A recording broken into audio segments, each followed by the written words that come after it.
or so to go through this, but we only have about 4 questions anyway. So first question is, what made Noodles and Company an attractive opportunity for Aaron Kennedy in 1995? So maybe do a summary real quick. Let me do a summary real quick of Noodles and Company. So Noodles and Company started as an idea that Aaron Kennedy had when eating in an Oriental, like little takeout kiosk or something, I think it was. And was it in, I want to say it was back east, right? I can't remember where it was at. Anyway, New York, yeah. So he ate at a little noodle hut in New York City, Noodle Diner, and for the first time experienced several Southeast Asian influences on the theme of noodles, and thought it would make a great idea for a new restaurant. Met with his mother-in-law introduced him to a chef, and his brother-in-law was a regional director for Pizza Hut. The three of them got together, started creating recipes, and he went to friends and family and raised about 200 grand and plopped it down in Denver and opened up their first store. When he got to Denver, he worked kind of temporarily for a design agency, and told him, as soon as I get this off and running, I'm going to quit. And as soon as he got it off and running, got that money raised, he quit, gave himself a $2,000 salary per month, and kind of got things up and going. As things moved along, he had a friend in Wisconsin who found a location that thought would be a great idea for opening up a second store there. They got some money scraped together, and opened up a second store. He flew back and forth between Denver and the second store to kind of get things going.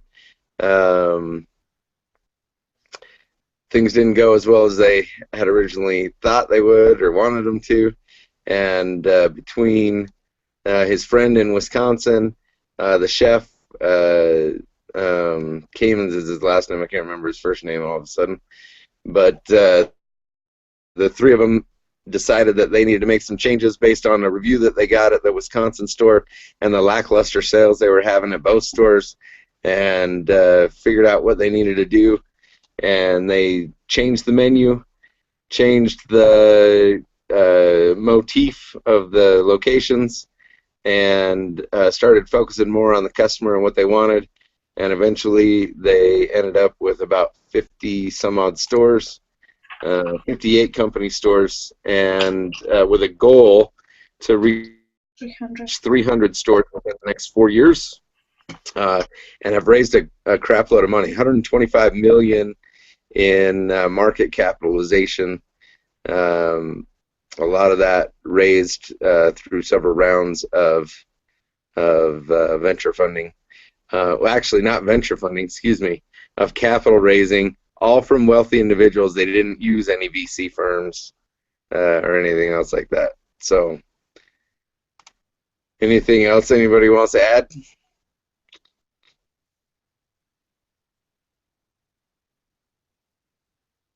No? I know we're kind of trying to rush through this, but I really like this. I've never eaten it at a Noodles and Company, but a lot of their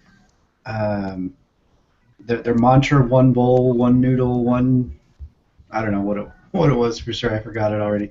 Every customer, every bowl, every something. Yeah. Every time or something like that. Yeah, it's simple, like a simple mantra like that. Like In-N-Out prides itself on freshness, on quality, and then on employee training. So there's not an associate that is in the public's view that doesn't know what's going on and doesn't know how to handle just about every situation. So training at In-N-Out is huge, and a lot of the case talked about how to maintain a culture, company culture, even as they're expanding, trying to keep that culture consistent and things like that. So I thought that was kind of interesting as they grow and how they grow in the future, how they'll be able to maintain that. Yeah, that's a great point. He even thinks it's so important that they bring in a co-CEO to run the operations side so that he can focus on instilling the culture not only in their company stores but eventually as they begin franchising and stuff. So very good. I guess the other thing I should add is where they're at right now. Um, they are at a point where they need to decide if they want to continue to open only corporate-owned stores or if they should start franchising. Their goal of 300 stores in 4 years is a pretty hefty goal. They're going to have to raise a serious amount of capital to be able to do that, and they're trying to determine at this point whether or not it would be a good idea to reach that, at least part of that goal, through opening franchise stores instead of corporate-owned stores. So that being said, let's go back to the first question. What made Noodles and Company an attractive opportunity for Aaron Kennedy in 1995?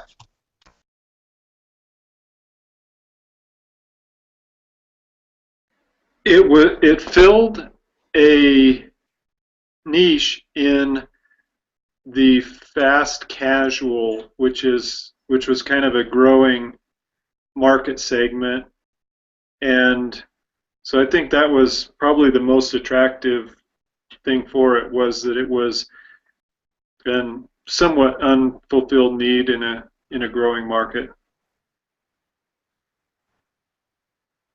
Agreed. Agreed. Um, was the, let's see, fast casual segment. I couldn't remember if this was one of the first fast casuals or if it was just a kind of, happened to get in right as it was starting to. For some reason, I was under the impression that this was like the restaurant that kicked off the fast casual, but as I'm looking at it, I don't think that now that that's the case. No, I don't think it was the first. I think it was probably one of the first. Certainly, maybe the first in its market as far as noodles. Yeah, I would agree with that. Okay.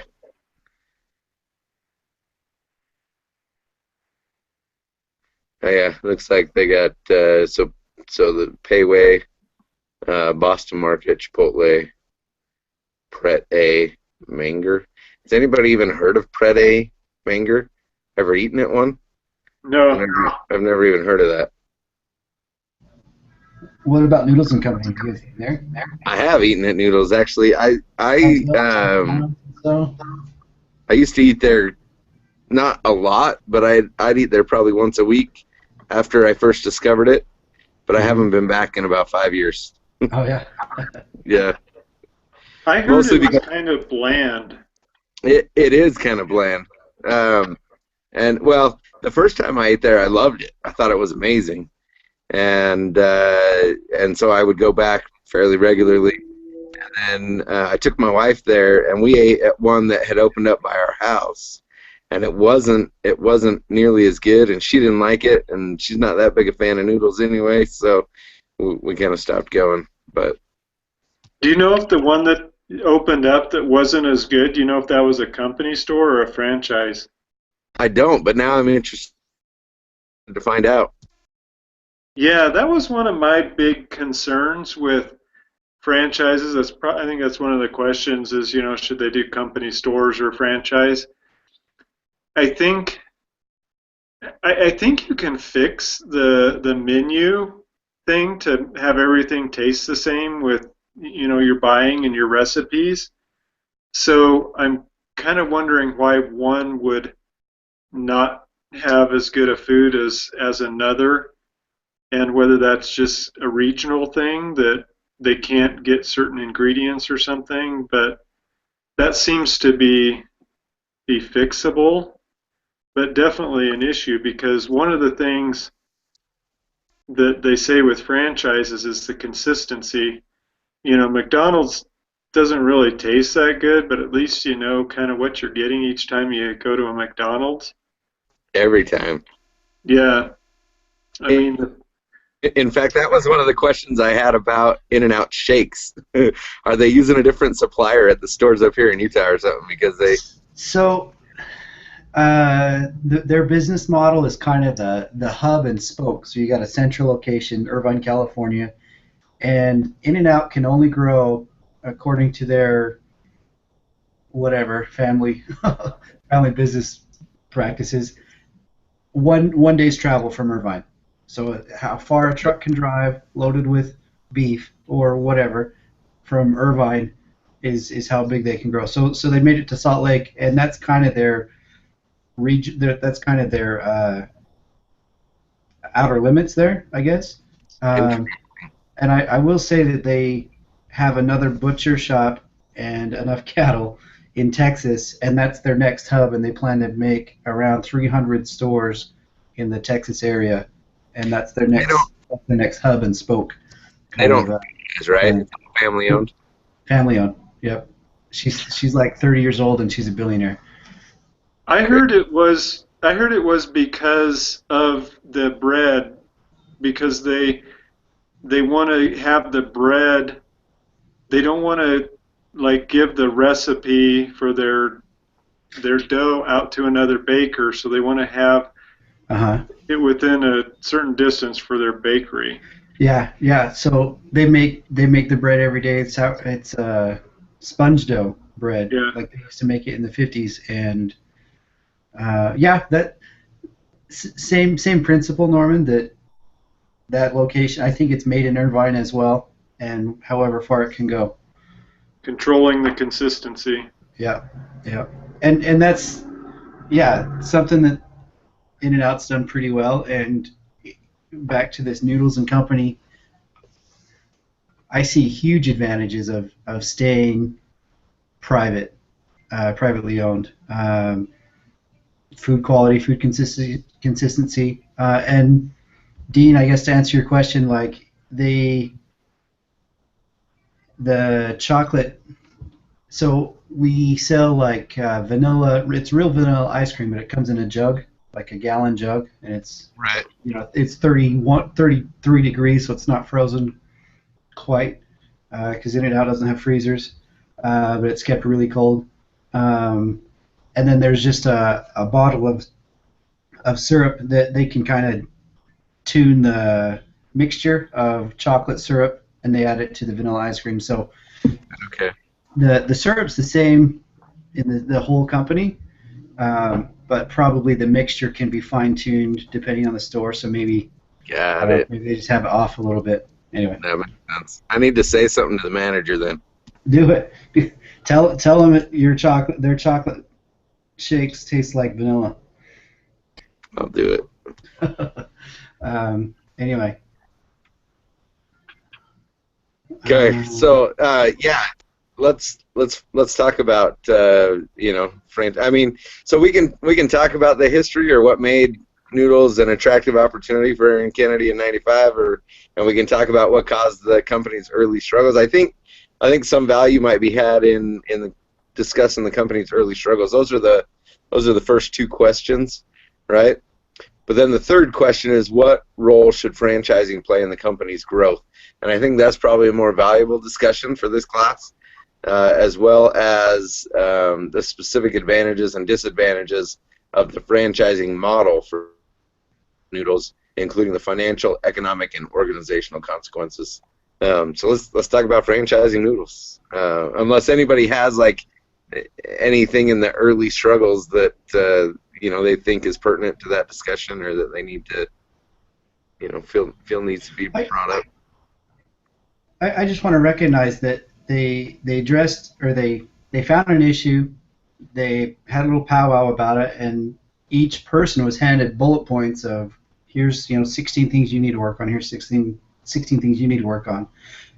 So they identified the problem, they came up with solutions, and then they executed on those solutions. And it went from 3 struggling stores to a pretty large, pretty successful company. So I don't know. I thought that was pretty cool. That is cool. If you think about last week's case on proving or financing the business model, and all for carbon six rings and all the things that they had to that John was having to deal with there, right? If he had had a team around him like Aaron Kennedy has, of Mm-hmm. these guys that are just, they all are working together for the same end, and at the end of the day they were all given specific tasks or things that they needed to accomplish in order to make everything work, and they went out and Mm-hmm. did it. How different carbon six rings experience would have been, Sure. you know. And anyway, that reminded me of that. It really goes to the point of how important execution is in a startup of a business. It's critical. I agree. I agree. So I guess, Dean, real quick, that franchising, if they want to meet their goal of 300 stores by 2006 or so, and I wish I had all the data on a spreadsheet where I could say, okay, to open 300 stores at private, what's the private cost to open 300 stores? And it would probably be hundreds of millions of dollars. Um, so I think to grow as fast as they need a franchise, unless they came up with some clever financing through venture capital or partners or something else like that. Um, so I think there should be a blend of franchising and company owned in order to meet that expansion goal. I agree. So the cash investment for a new restaurant was between 50,000 and 500,000. So if you think of that, and they're looking at opening 300 stores, let's take the higher number there of 500,000. That's $1 million 150 million. Sure. that they would have to come up with in order to open all of those stores. Um, so to date, they had raised what was it? So 31 million in '02. Let's see or excuse me, 10 million in '02 was their last round, right? 10 million. And they had a 25 million line of credit. So they Yeah. had 35 million to work with. So they could open 70 stores with that.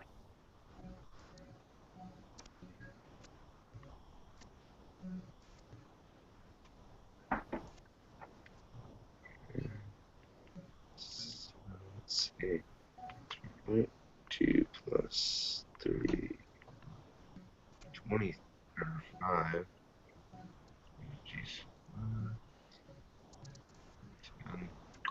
Yeah. So they had financed already 21 million just since 1998, right? So in the last 4 years, they'd raised 21 million, and they need to raise another 150 to get them to where they're at. So see, does it talk about, yeah? So I guess minus the 10 million, they're looking at 140 million needed to get them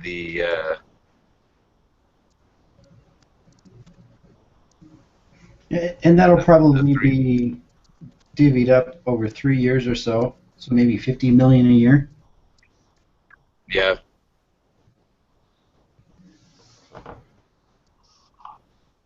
yeah, interesting.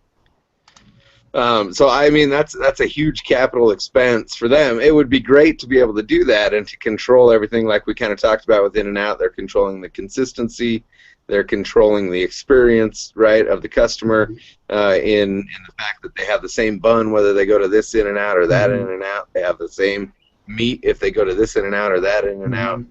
You know, and eventually they'll have the same chocolate shake experience I hope at this so. In-N-Out. But they, you know, they're it would, I think it would be an advantage to them to be able to control the consistency that way.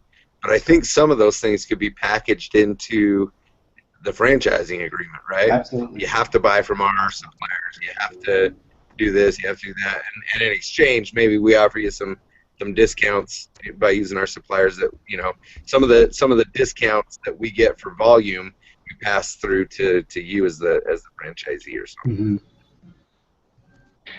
One of the things that worried me about franchising was the profitability of the franchisee, because they had a pretty unique way to hire, train, and incentivize every employee. Every employee got bonuses based on the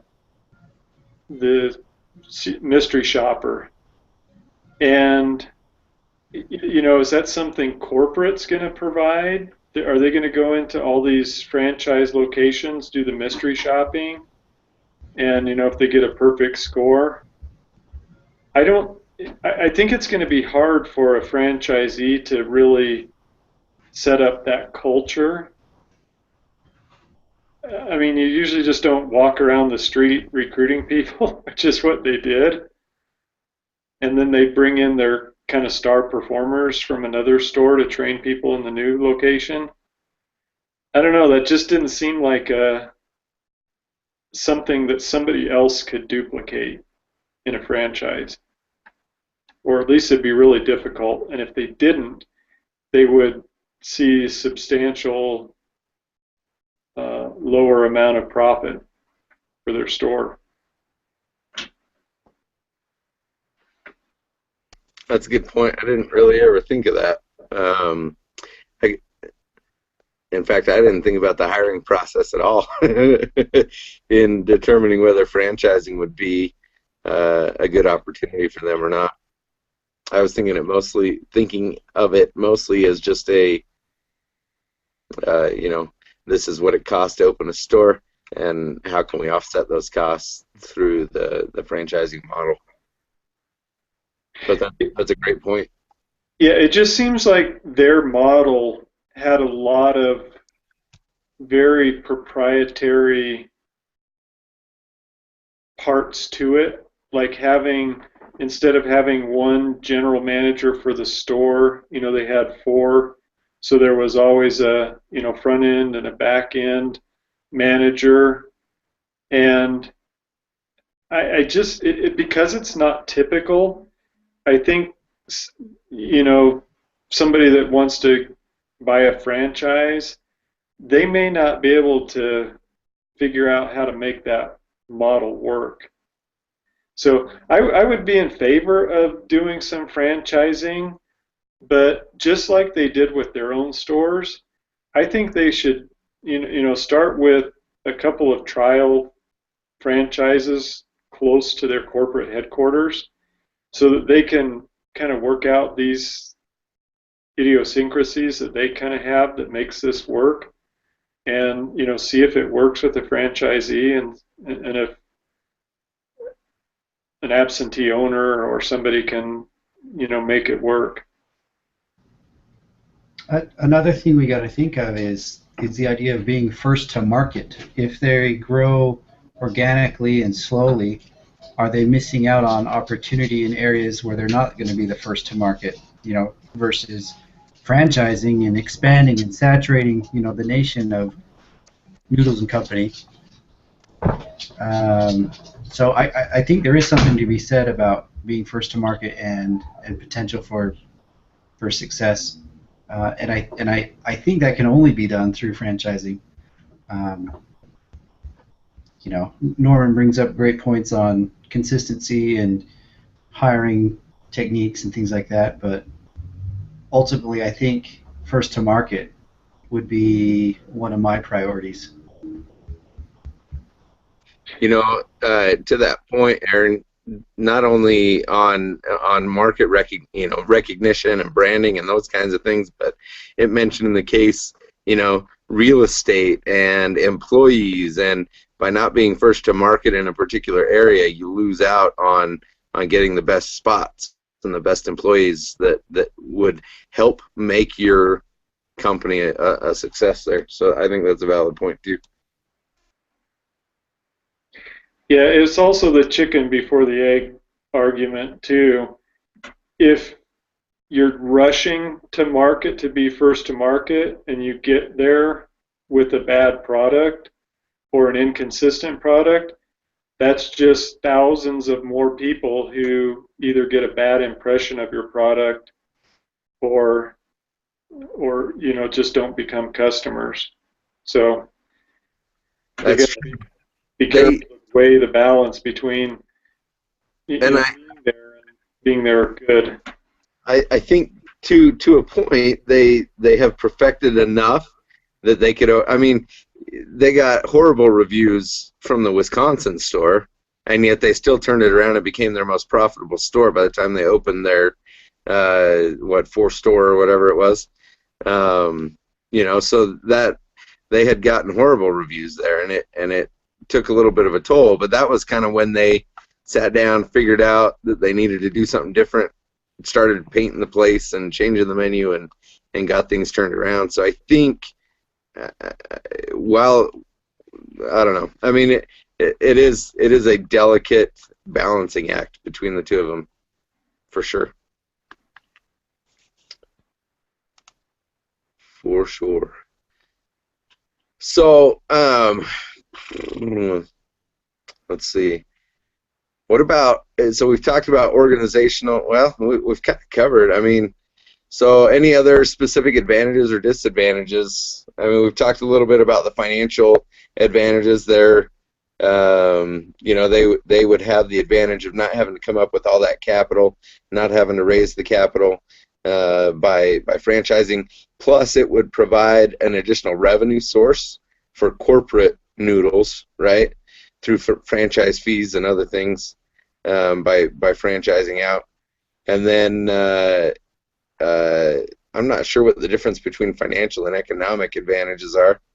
I guess economies of scale, you get discounts for larger, if everybody's using the same suppliers or those kinds of things. Anybody else have an idea of what they mean by economic advantages there? Something I was thinking about was, I'm always trying to think outside the box. Has anybody ever heard of like a hybrid between a franchise and a company-owned store? So it would basically be, you're looking for people that want to invest like a franchise, but instead of plopping down $500,000, they only have to plop down half of that, say $250,000, and then the company puts up $250,000. So it's kind of like a partnership agreement.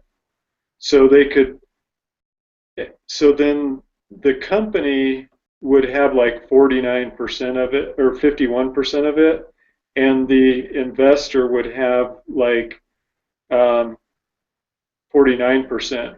So the company would own the majority, so that, and then they would go in, do everything that they would normally do for a new company location, but then but at half the investment. The investor wouldn't have to worry about, doing hiring and doing all the other stuff. He would just put up the $250,000. He could be an absentee owner. He could be just basically an investor. But that way they could, open up twice as many stores, do it quickly, and keep their consistency. But I've never heard of anything like that, like in the franchising world. I'm not familiar with that either, but I haven't done much research on franchises, so I don't know. Something like that may exist. I mean, that might be an option to. Yeah. Seems like a smart way to do it, I think. Yeah. I mean, if it limits the exposure to the franchisee, if you want to call them that, because they don't have to put up as much money, and they they don't take as much risk. But then they split the profits, 49-51 or whatever for that location. I don't know. Yeah, I've never heard of something like that, but